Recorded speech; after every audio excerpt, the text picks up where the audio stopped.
পশ্চিমবঙ্গকে অক্ষুণ্ণ রেখে বাংলা বাঁচানোর দাবিতে বুধবার দিন অখিল ভারতীয় বিদ্যার্থী পরিষদের পক্ষ থেকে জেলা শাসকের দফতরের সামনে সভা এবং মিছিলের আয়োজন করা হয়।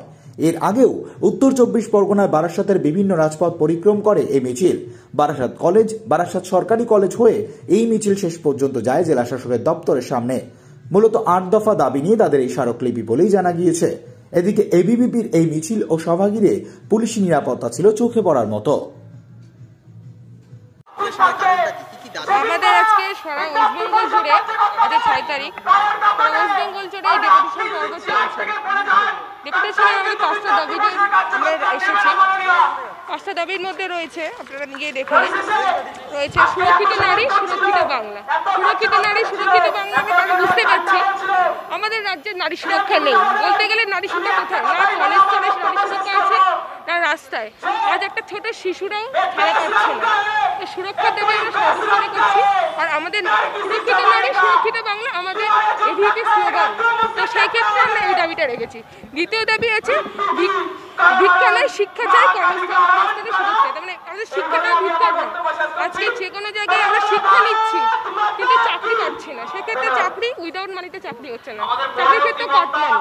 সেক্ষেত্রে আমরা চাকরির দাবি তুলছি, এই জন্য আমরা ডেপুটেশন দিতে এসেছি। 3 নম্বর বলছে সন্ত্রাস নয়, শান্তি চাই, গণতান্ত্রিক। সন্ত্রাস তো সর্বত্র, কলেজের কথা ভেবে দেখুন, কলেজের সন্ত্রাস সর্বস্তরে।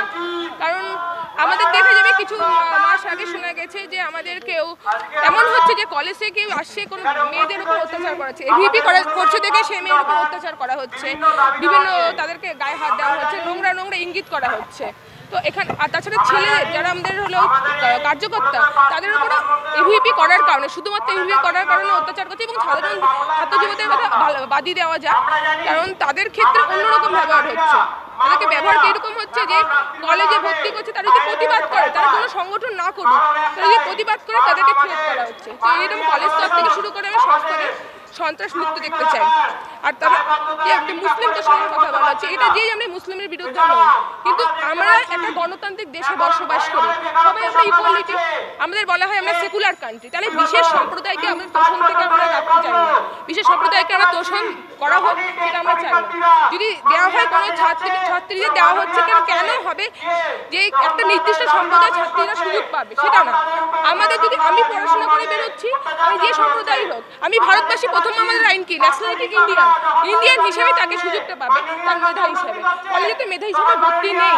সেক্ষেত্রে আমরা দাবি চাচ্ছি যে মেধাভিত্তিকে সবকিছু হোক, সেটাতে কোনো সম্প্রদায় যেন এক্সট্রা সুযোগ না পায়।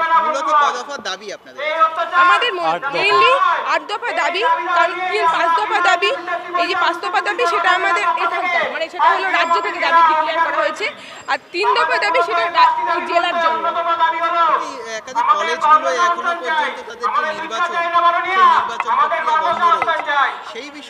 আমরা নির্বাচনের দাবিতে যে আমরা দেখুন আছে যেটা ছাত্র নির্বাচন আমাদের নর্মাল দাবি, আজ থেকে না। আমরা বরাবরই দাবি তুলে এসেছি যে ছাত্র নির্বাচন নর্মাল, যে কোনো রাজনৈতিক সংগঠন থেকে শুরু করে নর্মাল দাবি দেওয়া, যে একটা সরকারের কাছে পৌঁছে তারা দেয়, ছাত্র সংগঠন দেয়। আমরা বরাবরই দাবি তুলে এসেছি ছাত্রদের হলো গণতান্ত্রিক ভোট। যে কিছুদিন আগে আপনারা জানবেন যে যাদবপুরে ভোট হয়েছিল, তারপরে আমরা আশা করেছিলাম যে ভোট হবে সারা রাজ্যে, কিন্তু আমাদের মহাশয় মাননীয় সেটা বন্ধ করে দিলেন। দাবিটা আমরা বরাবরই রেখেছি, কিন্তু 5 দফার মধ্যে রাখিনি দেখেছি সেটা নেই, সেটা না। সামনে অনেক বড় চলছে কাজ, এগুলো টেনে আমরা বরাবরই বলে এসেছি। এটার দায়িত্ব তার, যে রাজ্য সরকারের দায়িত্ব থাকে এটা ডিক্লেয়ার করা। এটা সবচেয়ে বড় হাস্যকর বিষয়, 7 বছর ধরে ভোট নেই, ছাত্র ভোট নেই, আপনারা সবাই জানেন, কলেজ স্তরে কোনো ভোট নেই, কিন্তু সেখানে ইউনিয়ন রুম আছে। কিন্তু ইউনিয়ন রুমে যাচ্ছে তাই চলছে। কোনো জায়গায় ছাত্রীদের উপর হেনস্থা করা হচ্ছে, কোনো জায়গায় হয়তো ছোটো ছাত্রকে উলঙ্গ করে দাঁড় করে রাখা হচ্ছে। আপনাদের খবরে আমি দেখেছি এই কর্মগুলো চলছে। কি আমাদের বিশ্বপ্রিয় ঘটনা বলতে এই কয়েকদিন আগে খবরে দেখেছি পূর্ব মেদিনীপুরে শুধুমাত্র এই আন্দোলনের জন্য ফ্ল্যাগ বাঁধতে গিয়ে তাদের আমাদের ছাত্রদেরকে মাথা কাটিয়ে দিয়েছে। এটা চলছে, এইসব দাবি নিয়েই আমরা পথে নেমেছি। কারণ সাধারণ মানুষ বুঝতেই পারছে যে ভোট হলে তাদের একজনও কেউ থাকবে না। নর্মাল একটা কথা বলি, কয়জন ছাত্র আছে আমার টিএমসিপিতে, এটাই আমার কোশ্চেন, যে কয়জন ছাত্র আছে। বেশিরভাগ লোকগুলোই দেখতে পাই, বেশিরভাগ হলো বয়স্ক লোকরা টিএমসিপি করছে। তা হয়তো তিনি ভয় পেয়ে যাচ্ছেন যে টিএমসিপিতে যারা আছে তারা কেউ লিগাল ছাত্র না, হয়তো সেই কারণ সেটা তো তিনি জানেন, কিন্তু ছাত্র ভোট হচ্ছে না সেটা আমরা শুধু জানি। কি নাম? আমার নাম শ্যামশ্রী কর্মকার, রাজ্যের সহ সভাপতি